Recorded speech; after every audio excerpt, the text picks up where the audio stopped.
እግዚአብሔር የሚለውን ስማ። ተራሮች ሆይ፣ ጠንካሮች የምድር መሰረቶች ሆይ፣ እግዚአብሔር ከሕዝቡ ጋር ክርክር አለውና ከእስራኤልም ጋር ይፋረዳልና የእግዚአብሔርን ክርክር ስሙ። ሕዝቤ ሆይ ምን አድርጌሃለሁ? በምንስ አድክሜሃለሁ? መስክርብኝ። ከግብፅ ምድር አውጥቼሃለሁ፣ ከባርነት ቤትም ተቤዥቼሃለሁ። በፊትህም ሙሴንና አሮንን ማርያምንም ልኬልህ ነበር። ሕዝቤ ሆይ የሞዓብ ንጉሥ ባላቅ የመከረውን የቢዖር ልጅ ባላም የመለሰለትን አሁን አስብ። የእግዚአብሔርንም የጽድቅ ሥራ ታውቅ ዘንድ ከስጢም ጀምሮ እስከ ጌልጌላ ድረስ አስብ። ምን ይዤ ወደ እግዚአብሔር ፊት ልምጣን? በልዑል አምላክ ፊት ልስገድ?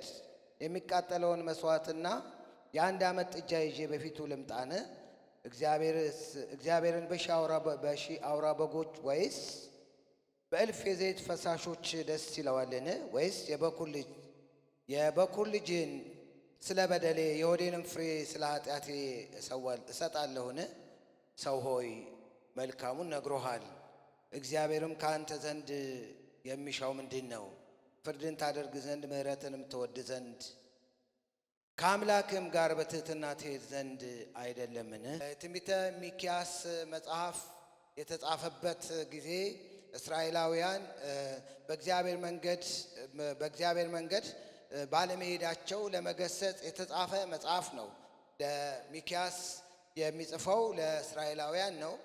የሚጽፍላቸውም ደግሞ በሕዝቡ መካከል በጣም እግዚአብሔር የማይፈልገው ባህሪ በመኖሩ ያንን እግዚአብሔር ለነዛን ሰዎች ለመገሰጽ ነው የጻፈው።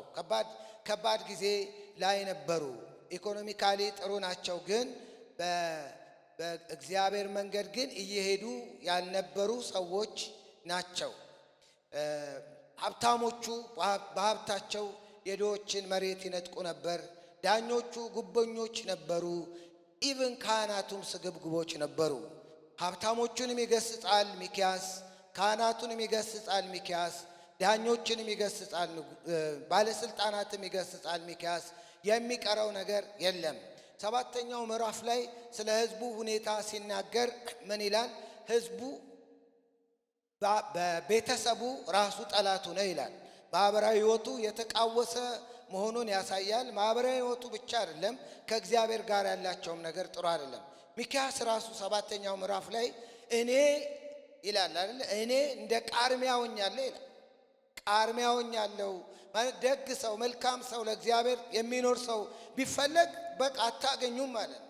እንደ ቃርሚያ እዚህ አንድ ካገኛችሁ እዛ ምናልባት አንድ ካገኛችሁ ነው እንጂ የለም የሚል ነው። እና በዚህ ሁሉ ውስጥ ግን እግዚአብሔር ደግሞ ለቅሬታው ተስፋ አለው። በመጨረሻ እንደውም ምን ያስነሳል? ከቤተልሔም መስፍን ይነሳል። በዛ መስፍን አማካኝነት ደግሞ እግዚአብሔር ተሐድሶን ያደርጋል የሚል ነው የሚክያስ መጽሐፍ ታሪካዊ ዳራው ይህንን ነው የሚያሳየን። አሁን ባነበብኩላችሁ ክፍል ግን ቀጥታ እግዚአብሔር ከሕዝቡ ጋር መከራከር ይፈልጋል። እንደ አንድ ፍርድ ቤት ነው እንግዲህ ይህንን የሚጠራው። ፍርድ ቤት ሆነ እግዚአብሔር ከሳሽ ይሆንና እስራኤል ደግሞ ተከሳሽ ይሆናል። ይህ ክስ ደግሞ የሚሰሙ ተራራና ምድርን ክሴን ስሙ ብሎ እግዚአብሔር ክሱን ያቀርባል። ተራሮች፣ ኮረብቶች፣ ወንዞች፣ የምድር መሰረቶች ስሙ እስቲ እኔና እስራኤል እንከራከር፣ እኔ ክርክሬን አቀርባለሁ፣ እስቲ ስሙ ብሎ እግዚአብሔር ፍርድ ቤት እንደሚከስ አድርጎ ሕዝቡን ሲከስ ነው የምናየው። እና የእግዚአብሔር ክስ ይሄ ነው። አስቸግሬአለሁ ወይ? አስቸገርኩ እኔ? ያናንጣ ይናንጣ ብዬ አስቸገርኩ? እንደውም ምን ይላል? ሸክም ሆንኩብህ ወይ ይላል። ሸክም ሆኜብሃለሁ እኔ? በል ተናገር ብሎ እግዚአብሔር ሕዝቡን ይጠይቃል። ምንድን ነው ያደረግኩህን ነገር በል ተናገር። እኔ ግን ያደረግኩልህን ነገር ብሎ እግዚአብሔር ይጠቅሳል። ያደረግኩልህን ግን ቁጥር ከፈለክ ከግብፅ ምድር አውጥቻለሁ አንድ በል። ከባርነት ቤት ምን ብያለሁ? ተቤዥቻለሁ ቁጥር 2። ሶስተኛ ደግሞ እንዲመሩ አሮንን፣ ሙሴንን፣ ማርያምን ልኬልህ ነበር እንዲመሩ ከግብፅ እንዲያወጡ 3 አትልም? ደግሞ በምድረ በዳ ባላቅ አንተ እንድትረገም በለዓምን በላከ ጊዜ በለዓም የተናገረውን አታስታውስም እንዴ? በል እሱንም አስብ። በለዓም ምን ብሎ ነበር ስለ እስራኤላውያን ካልን ዘኍልቍ ምዕራፍ 23 ሄዳችሁ ስትመለከቱ በለዓም ምን ብሎ ነበረ? ብዙ ነገር ብሏል። አንድ ግን ትልቅ ነገር ብሏል። ይህ ሕዝብ የተለየ ሕዝብ ነው። በእርግማን የሚጠፋ አይደለም። ተራ ሕዝብ አይደለም። የእግዚአብሔር ልዩ ሕዝብ ነው። ከአሕዛብ ጋር አንድ ላይ የሚቆጠር ሕዝብ አይደለም። ልዩ ሕዝብ ነው ብሎ እኮ ተናግሯል። እየከሰሰ ነው እግዚአብሔር። ጽድቅ ከፈለግ ከሰጢም ጀምሮ እግዚአብሔር ለሕዝቡ ያደረገውንም እሱንም አስብ እና በዚህ ሁሉ ጎዳና ምን አምጥተህልኛል? ምን አድርገህልኛል? ይሄን አምጣ ብዬ ያስቸገርኩ ነገር አለ ወይ? እግዚአብሔር ነው ክስ የሚያቀርበው። እስራኤል ደግሞ እንዲህ ይላል፣ ምን ይዤ ነው በእግዚአብሔር ፊት መቀርበው? ይሄ ጽላቅ ነው እነሱ። ምንድን ነው ማመጣለት? በምንድን ነው ደስ የሚለው? በምን ላርካው? በምን ደስ ስላሰኘው ይልና ይሄን ይቆጥራል። ምን ይዤ ወደ እግዚአብሔር ልምጣ? በልዑል አምላክ ፊት ልስገድ? የሚቃጠለውን መስዋዕትን የአንድ ዓመት ጥጃ ይዤ በፊቱ ልምጣን? እግዚአብሔርን በሺህ አውራ በጎች ወይስ የእልፍ የዘይት ፈሳሾች በዚህ ደስ ይለዋልን? እግዚአብሔር በዚህ ነው ደስ የሚለው። ምን ላምጣለት? የአንድ ዓመት ጥጃ ይዤ ልምጣ? አይደለም። የሺህ አውራ በግ ስቦችን ላምጣ? በዚህ ደስ ይለዋል? አይደለም። የዘይት ፈሳሾች ላምጣለት? እግዚአብሔር ደስ ይለዋል? በዚህ ይሳለቃል። እሺ ለኃጢአቴ የበኩር ልጄ ላምጣና በዚህ ይታረቀኝ ልበለው እንዴ ይላል እግዚአብሔር። እንዴ እኔንን ሁሉ አምጣልኝ ብያለሁ ወይ? አስቸግሬአለሁ ወይ? በሌላ ስፍራ በምድረ በዳ ስትሄድ እግዚአብሔር እኮ በምድረ በዳ አንድም ቀን እኮ 40 ዓመት አይደል ሄዱት? አንድም ቀን የምስጋና መስዋዕት ሰውተው አያውቁም እኮ።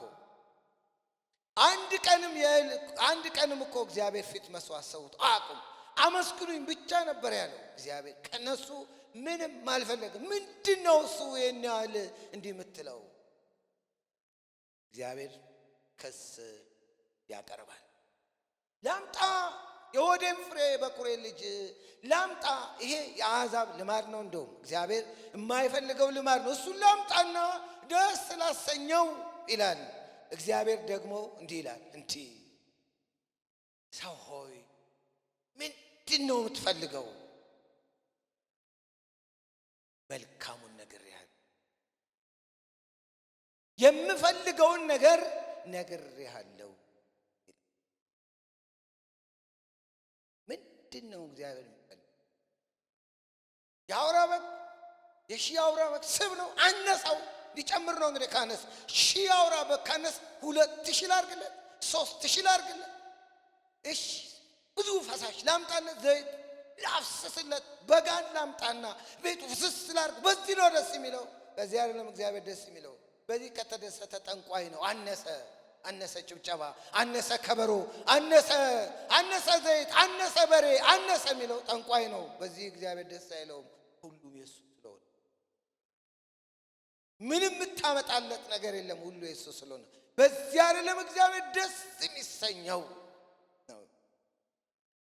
አንዳንድ ጊዜ ጉባኤ ላይ ትንሽ ቅር የሚለኝ ቃሉ ራሱ ትንሽ ከበድ ይለኛል። ጭብጨባ እናስገባለት ይባላል። ሰማይ ክብር አስገቡ እስቲ ሚሉ ሰባኪዎች ክብር አስገቡለት እስቲ እና ጨብጭብ ይሻላል። በትትና ክብር አስገቡ ምናምን ጭብጨባ አነሰ ምናምን ስንለው በዚህ አይደለም ደስ የሚለኝ። መልካሙን ነግሮሃል፣ የሚፈልገውን ነግሮሃል፣ ድብቅ አላረገውም። እግዚአብሔር ጭራሽ እኮ መስዋዕት አይቀበልም ማለት አለ። ከዛ በፊት የሚቀድም ነገር አለ። እግዚአብሔር ከኛ ሚሻው ከኛ ይፈልግ። በመጀመሪያ ግን ይህንን ነገር ይፈልጋሉ። የእግዚአብሔር ከኛ ይፈልጋሉ። የሚጎለው ነገር አለ ወይ? እግዚአብሔር ይፈልጋሉ። መልሱ ምንድን ነው? የሚጎለው ነገር የለውም እግዚአብሔር ሁሉ የራሱ ነው። ትችጋም ደግሞ አንድ የተሳሳተ አረዳድ አለ። እግዚአብሔር እኛ ከሌለን የሚሉ ሰዎች አለ። እግዚአብሔር ይፈልገናል እንጂ አስፈላጊዎቹ አይደለንም። አጠገባችሁ ላለዎችን ትነግሩት፣ ይፈልጋል እንጂ አስፈላጊው አይደለህም በሉት። እዚህ ምን ማለት ነው? ያላንተ እሱ ማድረግ ይችላል። ያላንተ ደስ መሰኘት ይችላል። ያላንተ ክብር ማግኘት ይችላል። ምን ጨምርለት ነገር የለ። እሱ ሙሉ ነው። በቃ ጥግ ላይ፣ የክብር ጥግ ላይ፣ የማንነት ጥግ ላይ፣ የእውቀት ጥግ ላይ ጥግ የምንጨምርለት ነገር የለም። ጠብቀውም ነገር ኒዱ አይደለንም። እግዚአብሔር ያለኛ አይሰራም የሚሉ ሰዎች አሉ አይደል? ያለኛ አይሰራም። አረ ይሰራል ብራዘር። ማንም ባይኖር እሱ ይሰራል። ታቦቱ በተማረከ ጊዜ እኮ ማንም በሌለበት ነው። ካህን የለ አይደል? ነብይ የለ፣ አስተማሪ የለ፣ ማንም የለም። ፍልስጤማውያን ወስደው ቤተ መቅደስ ባስቀመጡ ጊዜ እኮ ምንድን ያደረገው? ታቦቱ እኮ ራሱ ጊዜ ማንም በሌለበት አይደል? ዳጎኑን ከላይ ታቦቱን ከታች ሲያስቀምጡ፣ ከዛ ጠዋት ሲመጡ ዳጎኑ ከየት? ከታች። ታቦቱ ደግሞ ከየት ሆነ? ከላይ። በስተት መስሏቸው አይደል?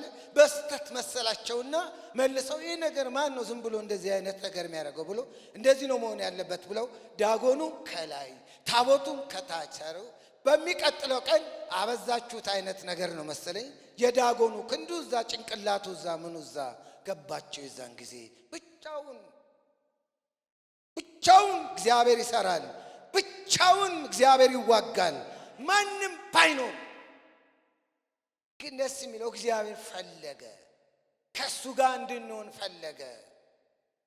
ከኛ እግዚአብሔር ፈለገ እንጂ ምን ጨምርለት ነገር የለም። ግን ምንድን ነው የሚፈልገው? ጭብጨባ ነው የሚፈልገው? እልልታ ነው የሚፈልገው? በጭንቅላታችን ቆመን በእግራችን እንድናጨበጭብ ነው የምንፈልገው? አላስቸገርኩም ይላል እግዚአብሔር። ምን ይፈልጋል? 3 ነገሮች ይፈልጋል። የትም አንሄድም። እዚህ ምንድን ነው እግዚአብሔር ከኛ ይፈልገው? ይኸውልህ ፍትህን እወድ።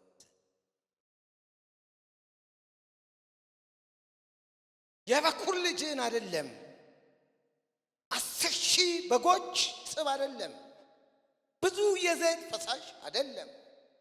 ምንድነው ታዲያ? ፍትህን ትወድ ነው። ፍትህን ታደርግ። ሰው ሆይ መልካሙን ነግሮሃል። እግዚአብሔር ካንተ የሚሻው ምንድን ነው? ፍርድን ታደርግ። ፍርድ የሚለው ቃል በዕብራይስጥ ሚሽፓት ማለት ነው።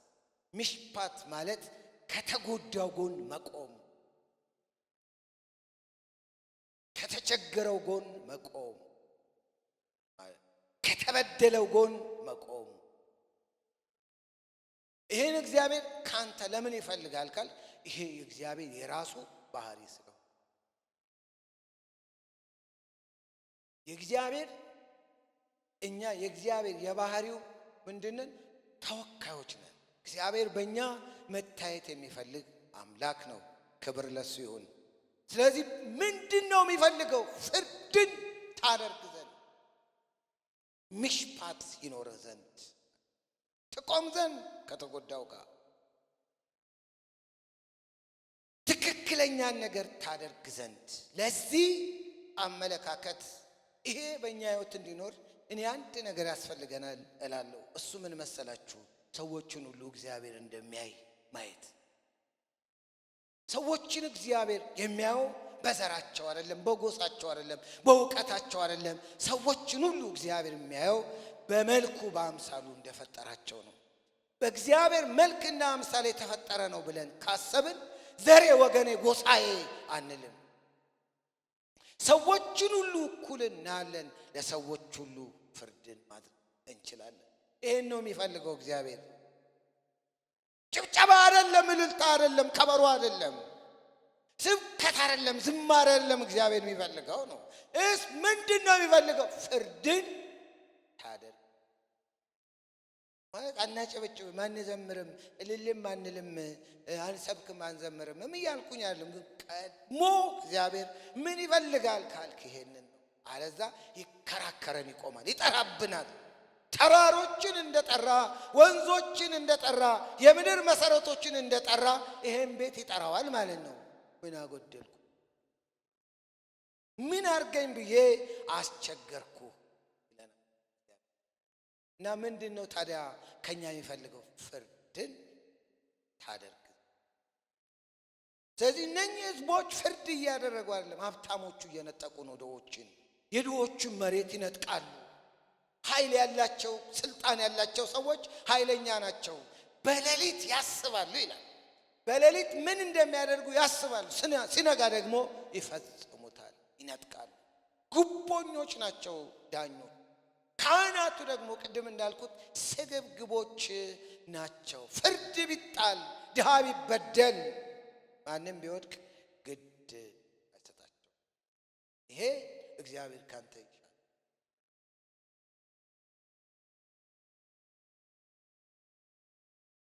ምንድነው እግዚአብሔር ከኛ የሚሻው?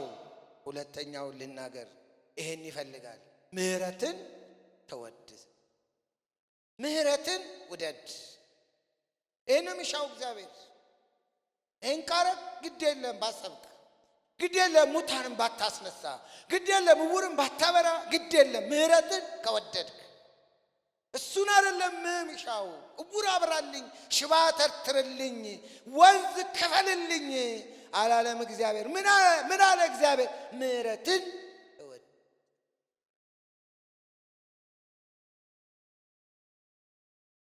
ለዚህ ነው እውነቱን ነው ያለው እግዚአብሔር። አላስቸገርኩህም ይላል። አላስቸገር ምንድን ነው እሱ የምትፈልጉ? ይሄን ምህረት። እግዚአብሔር ዛሬ ኦፕራሲዮን ይስራል። አሜን ነው የምትሉት? እግዚአብሔር የሚፈልገውን እኛ የምንፈልገውን እንድናደርግ አይደለም። ጸሎታችሁን ሁሉ ይቀየር። ክብር ለጌታ ይሁን።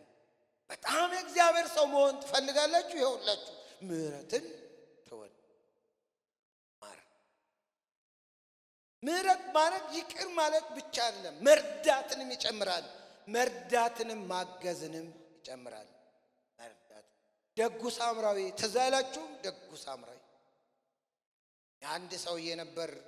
ከኢየሩሳሌም ወደ ኢያሪኮ ሲሄድ ሌቦች አገኙት፣ ደበደቡት፣ አቆሳሰሉት። ከዛን በሞትና በሕይወት መካከል ጥለውት ሄዱ። ካህኑ መጣ አለፈው፣ ሌዋዊውም መጣ አለፈው። ምን አረገው? አነሳው። የራሱን ስራ ትቶ ጉዳይ ኖረው ይሆናል፣ ስራውን ትቶ አነሳው። ቁስሉን አከመው። አስፈላጊውን ነገር ሁሉ አረገለት። ካነሰም እከፍላለሁ ብሎ እንክብካቤ ሊያገኝ የሚችልበት ሁሉ አስቀመጠው።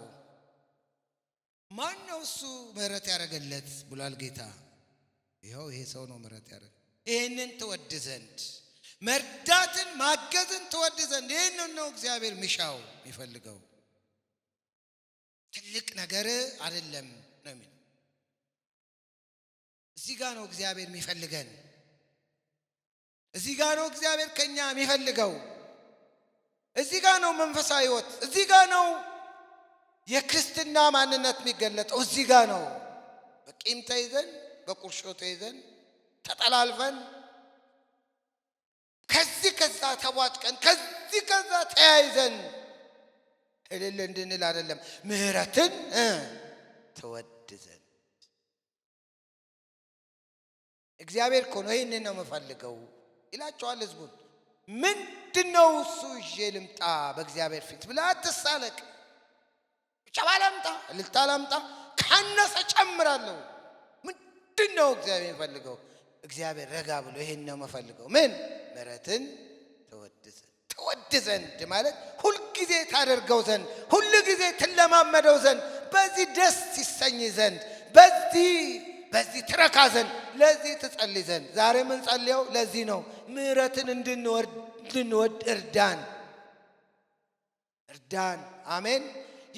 የደከመ ሰው ስናገኝ የኛን ጉዳይ ትተን የሱን ለመጨረስ እንድንችል እርዳን። ስግብግብ እንዳንሆን እርዳን። አቅም ኃይል ስላለን የሌሎችን አድቫንቴጅ ምንወስድ የሌሎችን የምንወስድ እንዳንሆን እንዲሁም አልፈን የምንሰጥ እንድንሆን እርዳን ብለን መጸለይ ያለብን አይመስላችሁ? ሕይወታችንን እስቲ እንመርምር። እግዚአብሔር ቢመጣ እንፋረድ ይለናል? ምስክር ይጠራብናል?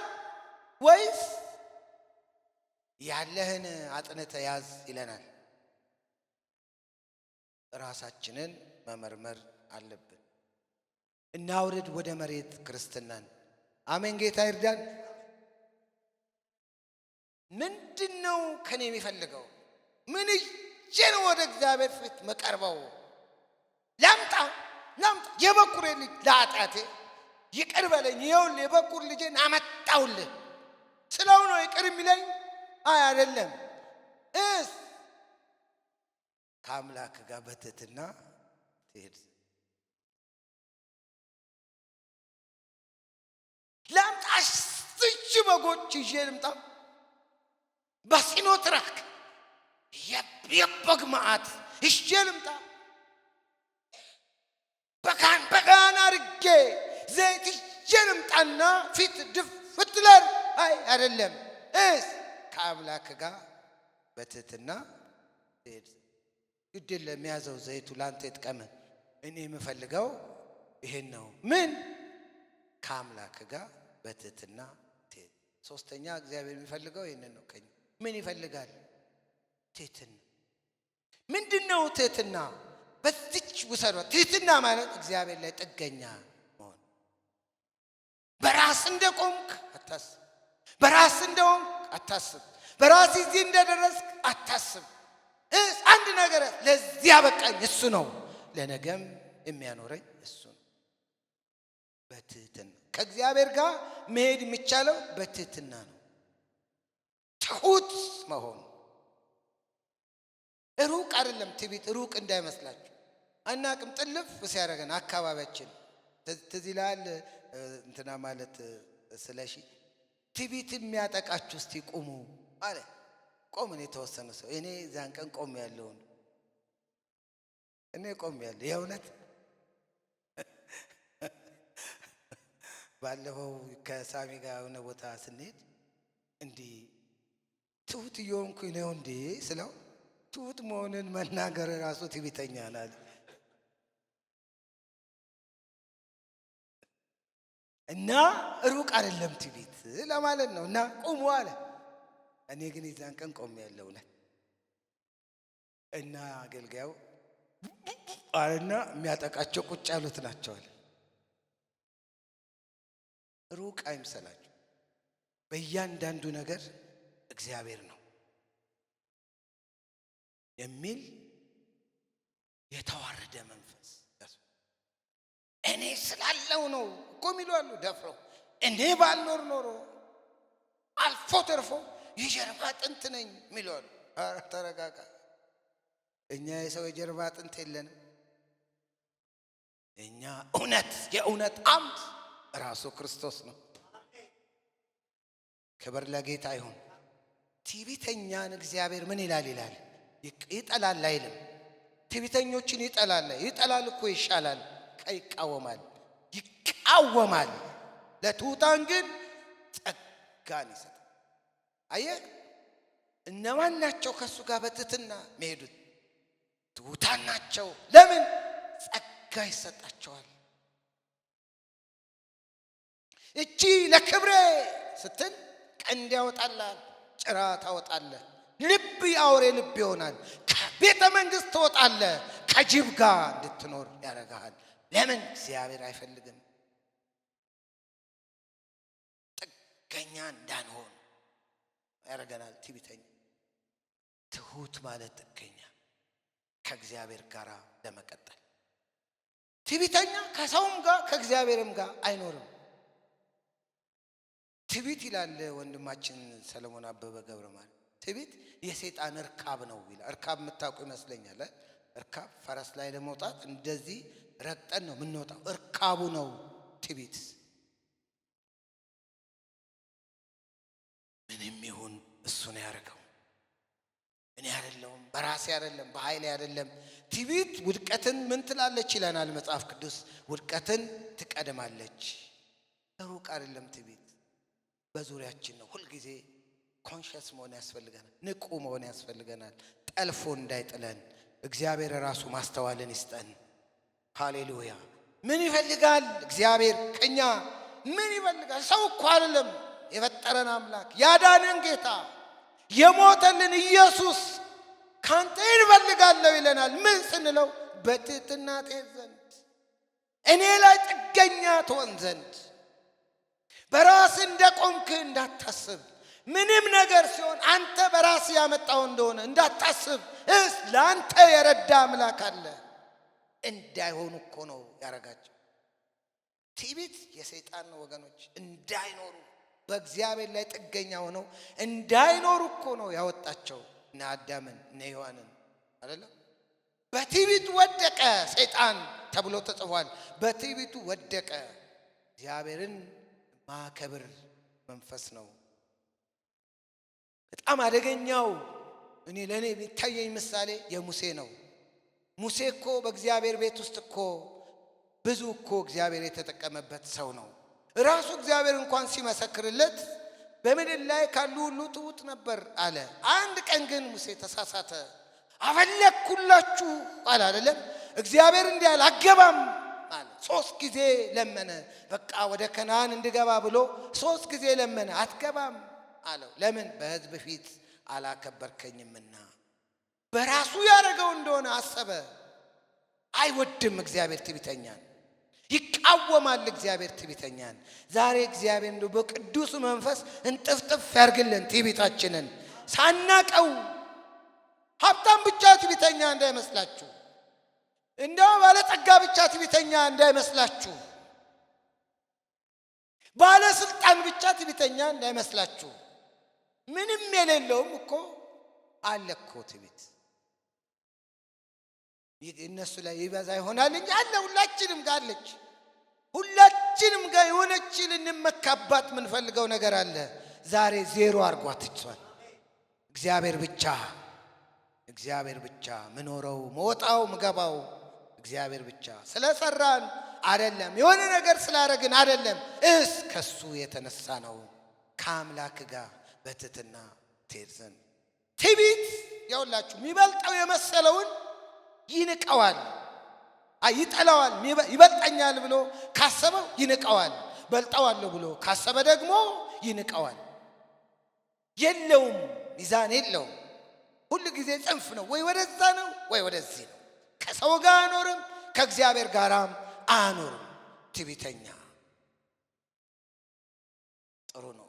ሄሮድስ ማን ነው? እንትና ማን ነው? በትል ተበልቶ ሞተ። መታረቅ አልፈለገም። ምህረት ማድረግ አልፈለገም። እግዚአብሔር እድል ሰጥቶት ነበር። በትል ተበልቶ ሞተ። ትዕቢተኛን እግዚአብሔር ዝም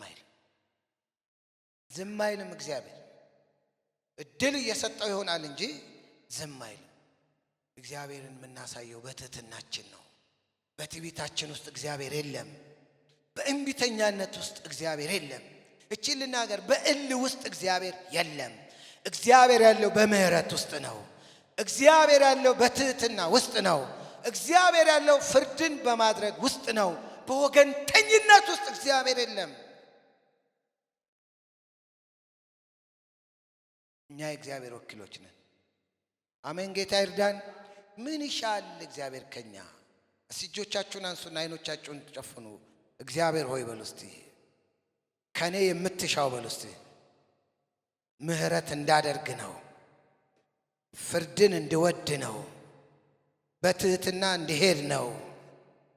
ዛሬ በሉ እስቲ፣ ድገሙና ዛሬ በሉ እስቲ፣ ጸጋህን ስጠኝ በሉ እስቲ።